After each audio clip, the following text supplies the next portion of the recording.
Los agricultores europeos la están liando parda en Europa, o al menos en buena parte de los países europeos, porque no en todos están lanzados a realizar muchas protestas o lanzados a la calle para exigir determinadas medidas, ¿no? Hemos visto mucha movilización en Francia, en Bélgica, en los Países Bajos, también en Alemania, en bastantes países del este, y al menos de momento en España no estamos viendo protestas de esta intensidad. Quién sabe si las podamos ver en un futuro próximo. La verdad es que de momento no parece que los agricultores españoles tengan tantos problemas como otros agricultores europeos. Ahora ahondaré un poquito más en ello, pero desde luego llama mucho la atención que en tan poquito tiempo pues haya armado este revuelo no solo en un país, porque eso sí lo hemos visto. En España también hace unos cuantos años los agricultores salieron a las calles a protestar, en otros países igual en otros años, pero que en un mismo momento del tiempo más o menos salgan tantísimos agricultores de diferentes países a protestar es porque algo está ocurriendo. Y ese algo es lo que vamos a analizar aquí. Y tiene que ver, ya lo adelanto, que sirva como una especie de tráiler, tiene que ver con la guerra de Ucrania. La guerra de Ucrania ha alterado muchísimo y ha afectado muchísimo al campo de muchos de estos países, pero no es solo la guerra de Ucrania, también hay cuestiones medioambientales derivadas de la crisis ambiental que está aumentando el coste de los propios agricultores, sobre todo de estos países europeos que analizaremos, y también una intensificación de las políticas neoliberales que llevamos conociendo de hace décadas, pero que en el caso de la Unión Europea están a punto de intensificarse, a pesar de que en otros escenarios, en otros lugares del mundo, como Estados Unidos o el sudeste asiático, ocurre exactamente lo contrario. Y es que hay más protección frente al libre comercio salvaje, ¿no? Y en Europa parece que estamos queriendo ir, desgraciadamente, por otro camino, ¿no? Entonces, este cúmulo de elementos que en realidad los podríamos resumir si uno considera que la guerra de Ucrania tiene que ver con un componente energético, con la guerra, perdón, con la crisis energética o medioambiental, entonces lo resumiríamos en que los problemas son más neoliberalismo y más crisis ambiental, ¿no? Aunque podríamos añadirle pues ese componente geopolítico, ¿no? Al fin y al cabo, que al fin y al cabo tiene que ver con la guerra de Ucrania. Así que vamos a hincarle el diente para intentar entender por qué los agricultores europeos están tan cabreados y también para darle respuesta a esa pregunta de por qué los agricultores españoles no lo están tanto. Entonces empezamos con una lista que he hecho, ¿vale? Para enumerar estos problemas, reconocidos por ellos en sus declaraciones, también algunas medidas que ya han reclamado sus propios países y que ya se han adoptado, sobre todo en Francia, ¿vale? Entonces, el primer motivo de los problemas de los agricultores europeos es la competencia que están teniendo desde hace casi 2 años con los productos agrícolas ucranianos. Todo el mundo sabe, o debería saber, que Ucrania es un granero muy importante de Europa e incluso del mundo, y que por sus particularidades, como que tiene bajos salarios y limitaciones medioambientales menos exigentes e incluso sanitarias, pues el precio de sus productos agrícolas son muy bajos, son mucho más bajos que los europeos. Entonces, claro, ¿qué es lo que ocurrió en la guerra de cuando se inició la guerra de Ucrania, la invasión por parte de Rusia? Que las autoridades europeas quisieron darle una ayudita a Ucrania y lo que hicieron fue suspender los aranceles, la protección que tenía la Unión Europea frente a estos productos que tienen un precio inferior a los europeos, ¿no? Fijaos aquí que fue el 18 y 19 de mayo cuando se publicó por el Parlamento Europeo pues esta eliminación temporal de los aranceles a estas exportaciones ucranianas a la Unión Europea. Para que esto se entienda bien, que quizás es bastante técnico o árido a bote pronto, os he traído aquí un dibujito que desde luego que no deja lugar a duda. ¿Qué es un arancel? Bueno, pues Ucrania, que lo tenéis ahí en la parte derecha, produce trigo, en este caso, o cereales, y lo que consigue es que se puedan vender por, voy a poner por ejemplo, 19 euros, ¿vale? Entonces 19 euros es más barato de lo que puede producir la Unión Europea, que he puesto como ejemplo 20 euros. Entonces, si llega ese trigo a las tiendas de la Unión Europea, significa que los consumidores, manteniendo las condiciones iguales, ¿no?, de calidad y tal, van a preferir el más barato. Para que ello no ocurra, para protegerse frente a esa competencia que en alguna medida se considera desleal porque se están pagando poco salario, porque no se está cuidando tanto el medio ambiente o no se está respetando tanto las condiciones higiénicas o de salud o de salubridad de ese producto agrícola, pues entonces se pone un arancel. ¿Qué logras poniendo un arancel, por ejemplo, del 10%? Pues que ese producto que antes costaba 19 euros, o que al menos llegaría con un precio de 19 euros a la Unión Europea, llegue con casi 2 euros más, es decir, que llegue con un 21 euros aproximadamente, lo que lo hace es más caro que los productos europeos, y así los agricultores europeos están protegidos frente a esa competencia supuestamente desleal, ¿no? Entonces, claro, si tú quitas el arancel, como ocurrió en mayo de 2022, yo lo muestro aquí en el gráfico, ¿no? Antes estaba a 10 y ahora, o sea, un 10%, por ejemplo, esto es un dato inventado, ¿eh? Está a un 10% y lo quitas, ¿qué ocurre? Que el producto agrícola, en este caso el cereal, el trigo, llega con 19 euros, más barato. Así que, ¿qué es lo que hacen los consumidores de la Unión Europea? Sobre todo de los países que están más cerca, ahora vamos con ellos, comprar los productos ucranianos, porque son más baratos. Y claro, pues, frente a la misma calidad o parecida, pues te vas al más barato. ¿Y quién sale perdiendo? Los agricultores, que la única forma, europeos, que la única forma de vender el mismo producto, ¿no?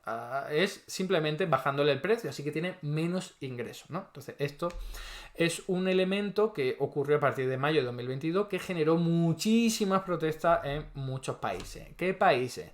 Pues sobre todo Polonia, Hungría y Eslovaquia, ¿vale? La República... y Eslovaquia, ¿no? Esos son 3 países que desde un primer momento se mostraron muy en contra y de hecho sus propios países unilateralmente prohibieron y vetaron estas importaciones, o sea, que llegara los productos agrícolas, algunos determinados como el cereal y el trigo de Ucrania, a sus propios países, que es algo que generó, claro, una especie de guerra con la Comisión Europea, porque en teoría las políticas comerciales solo las controla la Unión Europea, no las puede controlar cada país a su bola. Por supuesto, esto vimos que la pandemia se lo saltaron por el forro, por esa emergencia sanitaria, pero en este caso también se lo saltaron estos países, ¿no? De hecho, luego Bulgaria también hizo lo mismo y Rumanía iba a hacer lo mismo o amenazó con hacer lo mismo, así que la Unión Europea tuvo que reaccionar.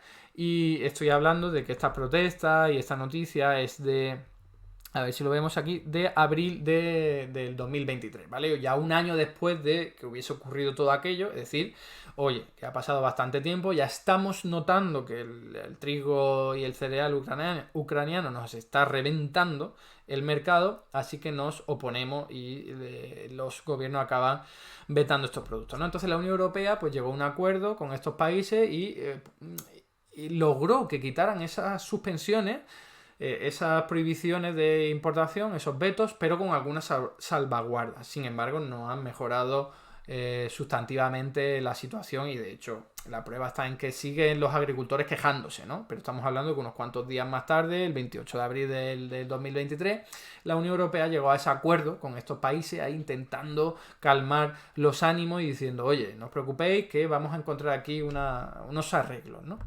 Bien, ¿qué es lo que ha ocurrido con estas últimas protestas? Que han sido mucho más multitudinarias, mucho más violentas, mucho más sonoras. Bueno, pues que Bruselas ya se está planteando límites a la suspensión arancelaria con Ucrania para aliviar las protestas agrícolas, ¿no? Y aunque de buenas a primeras, o sea, a bote pronto, está pensado que esta suspensión de estos aranceles va a durar hasta junio de 2025, la verdad es que ha vuelto a ofrecer Bruselas, la Comisión Europea, a ofrecer una serie de excepciones, ¿vale? Para los países que más se quejan y entonces que ahí no pueda entrar el trigo o algunos productos procedentes de Ucrania. Como veis, problema principal, de nuevo, la guerra de Ucrania. O sea, estoy haciendo un montón de vídeos que al final nos acaban desembocando en lo mismo. La guerra de Ucrania, que ya no se habla de eso, pero los impactos económicos, por no decir humanos, ¿no? En aquella zona, pero los impactos económicos en el resto del mundo, o al menos en Europa, se siguen notando y mucho, desgraciadamente. Una guerra absolutamente absurda que lo que es provocando muchísimo dolor y sufrimiento, ¿no? Entonces vamos con el segundo motivo que podría explicar, acorde a sus propias declaraciones de los agricultores europeos, que explique sus problemas, ¿no? Entonces, el coste energético. El coste energético y la retirada de ayudas, porque bueno, te puede aumentar mucho el gasóleo para la agricultura, ¿vale? Pero si luego te dan una ayuda, ahí te contentas, pero si luego te la retiran, te vuelves a cabrear, ¿no? Entonces, básicamente eso, de nuevo, tiene que ver con la guerra de Ucrania. No solo, es verdad que también los cuellos de botella originados después de la pandemia tuvieron mucho que ver con este aumento de la energía, pero sobre todo fue la guerra de Ucrania en suelo europeo lo que destrozó y disparó los precios de la energía, ¿no? Entonces aquí os traigo un gráfico del gasóleo B o del gasóleo agrario o del gasóleo subvencionado bonificado. Tiene muchos nombres, pero es básicamente el precio al que está el combustible que utiliza la industria de la agricultura, ¿no? Que está subvencionada. Entonces, fijaos, ahí tenéis los precios de 2024 2021 condensados en muy poquitos años porque tampoco cambió mucho, fluctuó del 0,6 al 0,9, estamos hablando de euros por litro, ¿vale? Ya incluyendo impuestos, y con la guerra de Ucrania, como ahí podéis ver, se dispara de una forma muy loca. Fijaos que ahí casi que es todo explicado por la guerra de Ucrania, no podríamos achacar mucho a la pandemia, pero sí algo. Y acaba bajando, se mantiene estable el año 2023, luego vuelve a subir un poquito y desde luego hoy día sigue estando, y estos son datos para España, no he traído datos para otros países donde seguro que las cosas están peor por impuestos y por otro tipo de regulaciones, ¿no?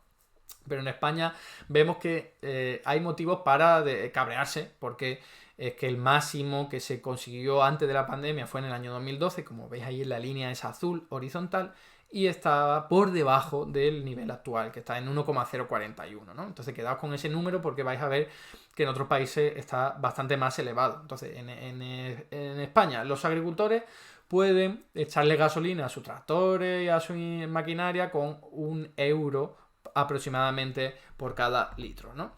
Y claro, ¿qué es lo que tenemos aquí? Que no solo han aumentado los precios de la energía, sino que también han aumentado los precios de los fertilizantes que necesitan los agricultores para poder sembrar, cultivar, cosechar, etcétera, etcétera, ¿no? Entonces, fijaos que los fertilizantes utilizan gas natural en su producción.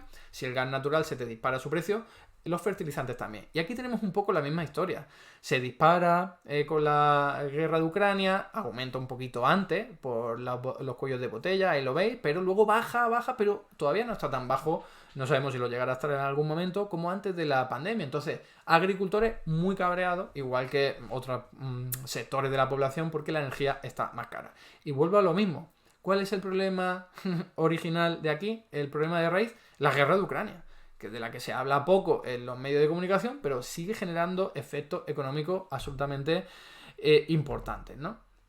Entonces, ¿qué ha hecho el gobierno francés frente a estas protestas masivas? Ya ha renunciado a un aumento de los impuestos del diésel rural. El diésel rural es la gasolina que utilizan los agricultores para calmar la rabia del campo. Más de 70.000 campesinos participan en protestas por todo el país y provocan el cierre de cerca de 400 kilómetros en 2 de las principales autopistas del sur de Francia. Ya sabéis, la han liado parda, se han hecho notar, en Francia las movilizaciones siempre suelen ser así, y el gobierno francés en este caso ha reaccionado muy rápido, a diferencia de lo que ocurrió con la reforma de las pensiones, esa alargación, ¿no? Ese aumento de la edad de jubilación perpetrado por el gobierno de Macron, bueno, pues eso tuvo protestas mucho más fuertes, mucho más agresivas y no dieron marcha atrás. Y sin embargo aquí con los agricultores, que son más fuertes, o al menos les puede generar más problemas económicos, se han debilitado rápidamente, ¿no? Aquí tenéis, fijaos el cambio, por eso decía que os recordaseis lo que le costaba a los agricultores, que era españoles, que era 1 euro por litro, y aquí tenemos que, fijaos, el ejecutivo centrista de Francia renuncia a la retirada progresiva de la subvención del diésel rural, o sea, la había subvencionado para que no le saliese tan caro, ¿no? Que empezó a aplicarse este año y debía culminar en 2030, ¿eh? Una ayuda que iba a acabar progresivamente en el año 2030.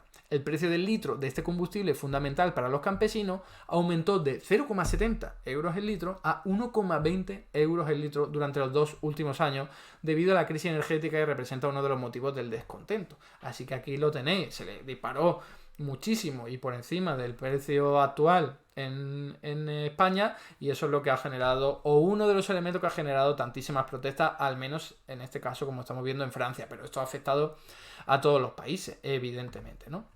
Vamos con el tercer motivo, que esto también lo habréis conocido ahí, sobre todo viniendo de gente hater con la Agenda 2030 y los objetivos de sostenibilidad medioambiental, etcétera, etcétera, ¿no? Y es básicamente eso. Que la Agenda 2030, pues, entre otras cosas, Objetivo de Desarrollo Sostenible, lo que hace es incorporar políticas que lo que hagan es ser más respetuosos con el medio ambiente, entre otras muchísimas cosas, como podéis ver aquí, pero bueno, una de ellas es, vamos a tratar de que uno de los sectores que son más que tienen más impacto sobre la agricultura y sobre el medio ambiente, que es el de la agricultura, pues no sea tan agresivo, ¿no? Entonces, entre las medidas que hay por ahí que ya se han empezado a aplicar y que se van a seguir aplicando, está la reducción de emisiones de nitrógeno, la limitación de uso de fertilizantes, dedicar el 4% de la tierra cultivable para barbecho. O en el caso de Francia, se aprobó un plan ecofito para reducir al 50% los pesticidas para 2030. Entonces son medidas que lo que pretenden es hacer pues, un medio ambiente rural y agrícola mucho más sostenible, mucho más respetuoso, mucho más sostenible en términos ecológicos, pero ¿cuál es el problema? Que aumenta los costes, claro, del sector agrícola. Entonces, esta gente, que en el momento en el que empiezan a tener problemas, pues culpan allí donde pueden y dicen, oye, pues a lo mejor estos problemas no son los más importantes de todo, pero también los señalo, también me voy a meter con ellos, ¿no? Al margen de que no sé si se está haciendo bien, no lo he analizado, no sé si estoy adaptando o aplicando de una forma que no genere mucho coste al sector agrícola. No lo sé, como digo, pero desde luego esto es algo de medio y largo plazo. No parece que sea lo que haya explicado la detonación de las protestas ahora mismo, a comienzo de 2024. Lo que lo está explicando es lo de Ucrania y lo que hemos visto del aumento del precio de la energía, la retirada, mejor dicho, de las ayudas dadas, ¿no? Después, para evitar ese coste tan elevado, ¿no? Y nos faltaría por ver, bueno, antes de ver eso, que sepáis que el plan Ecofito pues ha sido revertido también. El plan Ecofito que yo os decía en Francia, que era para reducir hasta el 50% los pesticidas para 2030, ya el gobierno francés ha dado su brazo a torcer y ha dicho, lo quito, ¿vale? O sea, ya no se está aplicando, ya no está en vigor este plan Ecofito, ¿vale? Y entonces lo que ocurre es eso, ¿no? Que con una forma de lograr que no haya protestas, y de hecho lo han conseguido hasta el momento, ya este plan desaparece, por lo tanto ya no tenéis que ir reduciendo los pesticidas hasta 2030, que bueno, bien para los agricultores, mal para el planeta en general, ¿no? Y aquí tenéis una gráfica sobre la evolución de la productividad agrícola, muy interesante. De esto no se ha hablado mucho, pero yo creo que es bastante interesante. Es durante un montón de años, del 95 hasta el año 2022, no tenemos datos para el año 2023, pero fijaos que la productividad de España, del sector agrícola, recordémoslo, ha aumentado mucho en los últimos 3, 4 años, mucho, ahí lo podéis ver, y en cambio otros países, pues como lo podéis ver ahí, los Países Bajos, Francia sobre todo, Italia, ha bajado bastante, está estancada desde hace mucho tiempo, incluso ha bajado. Entonces, no me quiero meter aquí, pero desde luego hay factores que lo pueden explicar. Y que tienen que ver, por ejemplo, ahora que ha aumentado mucho el precio del aceite, pues eso aumenta la productividad de los que venden aceite, que son, pues en este caso, sobre todo España, aunque también Italia, ¿no? También tenemos que tener en cuenta que el aumento del precio de fertilizantes se nota más en otros países, como en los que he dicho de Francia, que como en los Países Bajos, que en España, ¿no? Y bueno, en fin, yo simplemente lo comento un poco por encima porque esto es llamativo, el sector agrícola español está en una buena situación, a lo mejor lo ha hecho muy bien con sus inversiones y tal, que es que no lo sé, vuelvo a decirlo, pero hay motivos que ayudan a explicar que el campo español esté mejor en términos relativos que el de otros países. Si os interesa, el otro que está muy bien en este gráfico es el de Polonia, ¿vale? Polonia parece que la productividad de su sector agrícola ha aumentado también mucho y entonces están en una situación que parece estar en una situación mejor, aunque bueno, las protestas estaban ahí, pero bueno, creo que este indicador ayuda a explicar también un poco que en España no haya tantísimas movilizaciones, igual que también es importante introducir que por ejemplo, en algunos países los agricultores europeos han pedido como una especie de ley de cadena alimentaria como la que hay en España, es decir, que los productos que se sacan del campo, que no se puedan vender, que no se tengan que vender a un precio inferior al que ha costado. Entonces eso es algo que incorpora la ley de cadena alimentaria aprobada hace ya 2 años por el gobierno de coalición español, que es verdad que tiene muchas críticas porque no acaba de implementarse, no se respeta en todos los sitios y se debería mejorar, pero oye, eso ya es un avance que podría ayudar a explicar que en España no haya tantas protestas como en otros sitios, ¿no?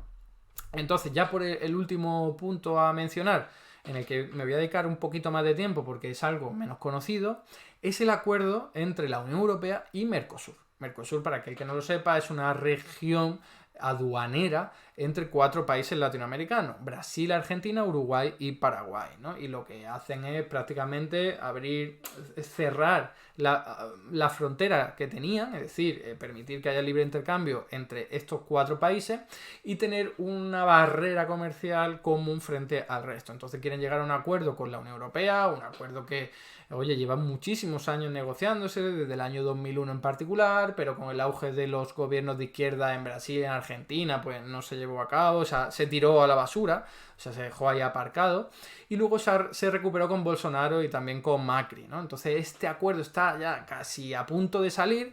En el año 2019 se firmó una especie de preacuerdo, y lo que ocurre es que supone unos cambios importantes que afectan, entre otras cosas, a los productos agrícolas. Vamos a ver hasta qué punto, ¿no? Para empezar, antes de tener en cuenta eso, recordad que los países más avanzados, como los europeos y Estados Unidos y Canadá, siempre se han protegido mucho frente a la importación de productos agrícolas. ¿Por qué? Pues porque los países en desarrollo, o los países del tercer mundo, o los del sur global, como cada uno los quiera llamar, son muy potentes en agricultura. Es decir, son capaces de producir mucho y con unos precios muy bajos. Entonces, para que no le destrocen el mercado, como acabamos de ver con ese ejemplo con lo de Ucrania, lo que hacen los países occidentales capitalistas es ponerse un muro, ¿no?